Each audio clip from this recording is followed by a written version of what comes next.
கிட்டத்தட்ட 1000 ஆண்டுகள் பழமையான சோம்நாத் லிங்கத்தை ஸ்ரீ குருதேவ் ரவிசங்கர் அவர்கள் பிரதிஷ்டை செய்ய இருக்கிறார்.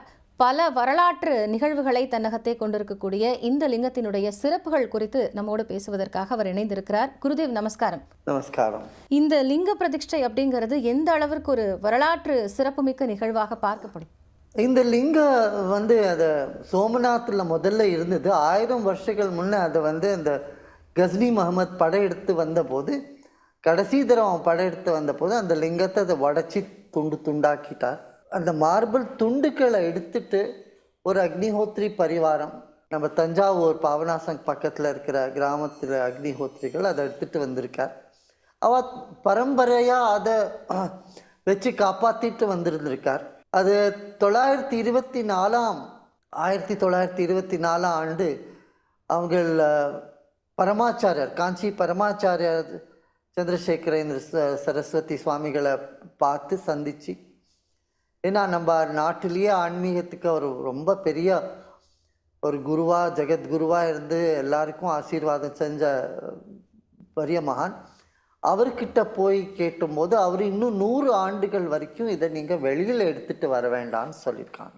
இப்போ அந்த 100 ஆண்டு முடிஞ்ச உடனே அவர் அதை காஞ்சி மடத்து உத்தரவுனால, காஞ்சி ஆச்சாரியர்களோட உத்தரவுனால அதை எடுத்துகிட்டு வந்தாங்க. பெங்களூரில்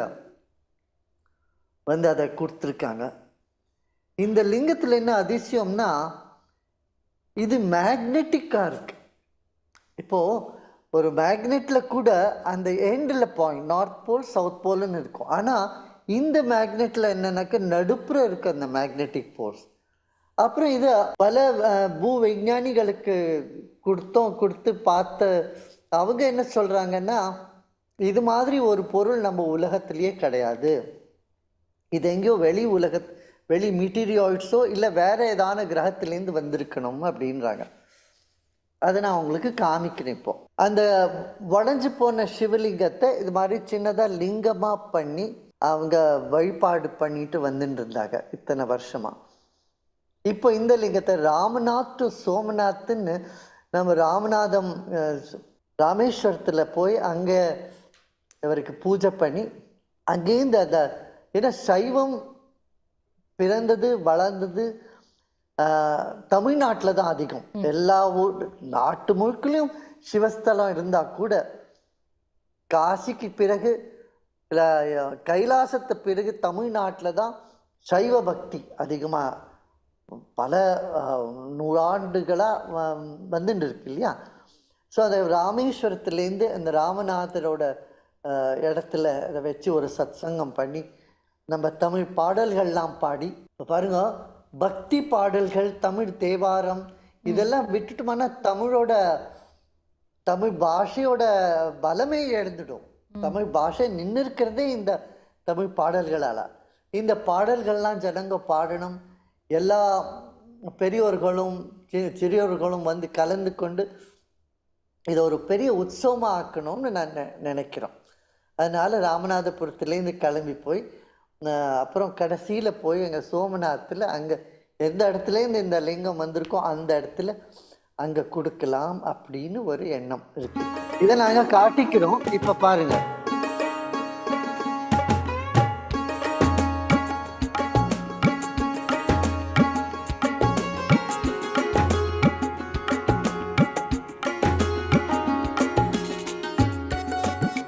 இந்த மாதிரி இதுக்கு மேக்னெட்டிக் பவர் இருக்குது, ரொம்ப அதிசயமாக இருக்குது.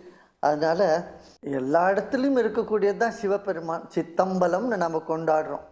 சிவன் எறும்புலேயும் இருக்கார், துரும்புலேயும் இருக்கார், எல்லா இடத்துலையும் இருக்கார்னு சொல்கிறோம். ஆனால் ஒரு விசேஷமாக இந்த மாதிரி லிங்கத்தில் அந்த ஒரு பலம் இருக்கிறது பெரிய ஐதீகம். அது ரொம்ப சிறந்தது. இதால் ஜனங்களுக்கெல்லாம் நன்மை உண்டாகட்டும், எல்லாரும் சந்தோஷமாக இருக்கணும், நாட்டில் வெற்றுமை பொறாமை இதெல்லாம் விட்டு எல்லாரும் சந்தோஷமாக வாழ்க்கை நடத்தணும் அப்படின்ற ஒரு எண்ணத்தினால்தான் இந்த ஒரு யாத்திரையை நாங்கள் இப்போ பண்ண போகிறோம். நம்ம கூட இருக்கிற பல சுவாமிகள், ஆசிரியர்கள் எல்லாரும் சேர்ந்து, எல்லா ஜாதிக்காரங்களும் ஒன்றா சேர்ந்து பண்ண போகிறோம். இதில் ஒரு ஜாதி மத எது வித்தியாசமும் இல்லாத வெறும் ஒரு சிவபக்தி, அதாவது வாழ்க்கையில் நன்மை உண்டாகணும், எல்லாரும் நன்னா இருக்கணுன்ற ஒரு எண்ணத்தோட இந்த ஒரு பெரிய காரியம் தொடங்கியிருக்கோம். இந்த வெற்றாமை மாதிரி பொறாமை, வெற்றாமை, ஒருத்தர் பிடிக்காத இருக்கிறது, இது மாதிரிலாம் நம்ம சமுதாயத்தில் இருந்ததுன்னா சமுதாயம் சீக்கிரம் முன்னேற முடியாது. சமுதாயம் முன்னேறத்துக்கு ஒற்றுமை வேணும். அந்த ஒற்றுமை உண்டாக்கிறதுக்கு இந்த சிவ ஆராதனை ரொம்ப சிறந்ததுன்னு நினைக்கிறேன். குருதேவ், இப்போ இந்த லிங்கத்தினுடைய சிறப்புகள் என்ன? இது வந்து ஏற்கனவே 1000 ஆண்டுகளுக்கு முன்பு அங்கே இருந்தபோது பல முறை அழிக்கப்பட்டிருக்கு, இருந்தாலும் மீண்டு வந்திருக்கு. இப்போ அது வந்து அந்தரத்தில் இருக்கும் அந்த டிஃபே மேக்னெட்டிக் அந்த மெத்தட் அப்படின்னு சொல்லப்படுகிறது. குருதேவ், அது பற்றி சிறப்புகளை சொல்ல முடியுமா? அதான், இது மேக்னெட்டிக்காக இருக்கிறதுனால அது அந்தரத்தில் இருக்கிறது ஒன்றும் பெரிய ஆச்சரியம் இல்லை இல்லையா? ஏன்னா அதோட சக்தியே அப்படி இருக்குது. மேக்னெட்டிக்காக இருக்கும்போது அதே மாதிரி மேக்னெட் மேலே கீழே எல்லா இடத்துலையும் வச்சிருந்துருக்கலாவா அந்த அம்பலத்தை அமைக்கும் போது, அந்த கோவிலை அமைக்கும் போது. அதனால அதில் அந்த ஒரு அற்புதமான சக்தி அந்த நாளில் இருந்ததுன்னு அது ஒரு பெரிய விசேஷம். இப்போ இதோட மெட்டீரியல் அனாலிசிஸ்லேயும் பார்த்தீங்கன்னா இதில் பேரியம் அதிகமாக இருக்குது. இதில் இருக்கிற ஃபெரஸ், அதாவது இரும்பு 7% மட்டும், 7% இருக்குது, 7% மட்டும்தான் இருக்குது.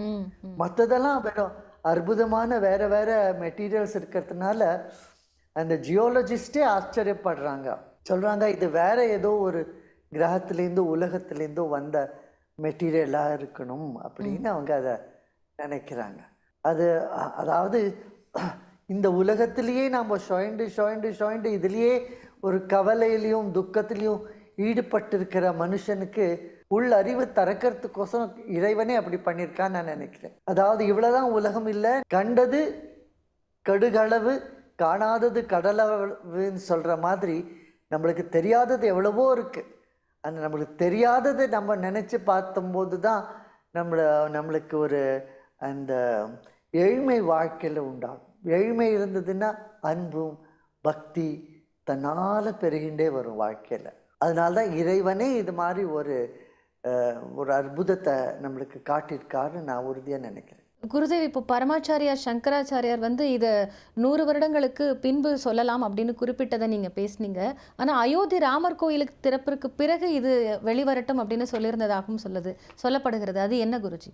அப்படியும் அதுவும் அவர் சொன்னாங்க. சீதாராம் சாஸ்திரின்றவர், அவர் அக்னிஹோத்ரி ஃபேமிலிக்கு சேர்ந்தவர். அவர் சொன்னார் இது மாதிரி அயோத்தியா கோவில் நடக்கும், உண்டாகும், அதுக்கு பிறகு இது எடுத்தால் போதும் அப்போ சொல்லியிருக்காருன்னு சொன்னாங்க. நன்றி குருதேவ். நிறைய விஷயங்களை வந்து இந்த கோவில் பற்றி எங்களோட பகிர்ந்துருக்கீங்க. இது ஒரு வரலாற்று நிகழ்வு. இந்த நிகழ்வில் நாங்களும் இதை தெரிஞ்சுக்கிட்டோம் அப்படிங்கிறதே வந்து ரொம்ப சிறப்பு வாய்ந்ததாக பார்க்கப்படுகிறது. வணக்கம்.